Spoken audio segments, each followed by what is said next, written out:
sendiri di dalam khotbahnya di atas bukit yang mengatakan, berbahagialah orang yang dianiaya oleh sebab kebenaran. Nah, saudara, penganiayaan itu berkaitan erat dengan penderitaan. Dan yang menarik kalau kita pelajari, nggak semua penderitaan itu yang termasuk dari konteks Matius, nggak semua ya. Jadi nggak semua penganiayaan itu termasuk kategori yang bisa membawa berkat.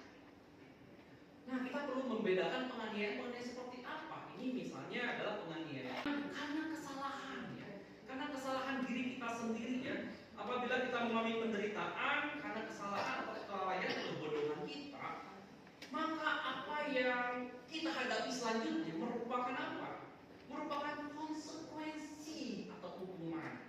Dan hal ini belum tentu tergolong penganiayaan yang dimaksud oleh Yesus di dalam konteks ini ya. Kita bisa saja diperlakukan dengan buruk, dengan seolah-olah tidak adil oleh orang lain karena misalnya ada salah paham dengan orang tersebut.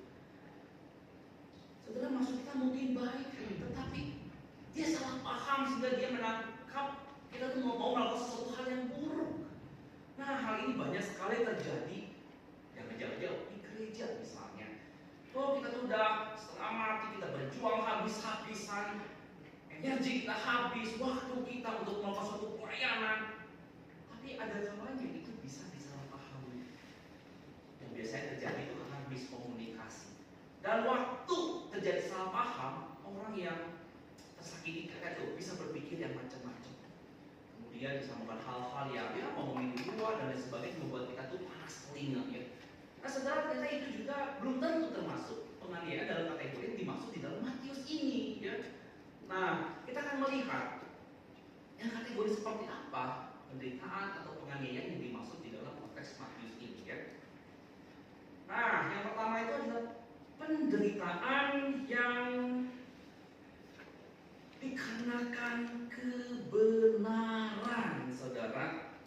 Saudara, kebenaran apa? Jelas kebenaran firman Tuhan. Seorang Kristen bukan hanya warga negara Indonesia misalnya atau negara yang lain, tetapi ia juga saat percaya Yesus adalah warga negara kerajaan Allah. Dan sebagai status dia sebagai warga kerajaan Allah, dia tuh harus mengikuti aturan main kerajaan Allah, aturan main ditetapkan oleh Allah ya, walaupun dia tinggal di tengah-tengah dunia ini. Dan aturan mainnya apa? Dia harus mengikuti apa yang menjadi kehendak Tuhan. Bagaimana ia bisa mengikuti kehendak Tuhan? Ia harus memegang kebenaran firman Tuhan.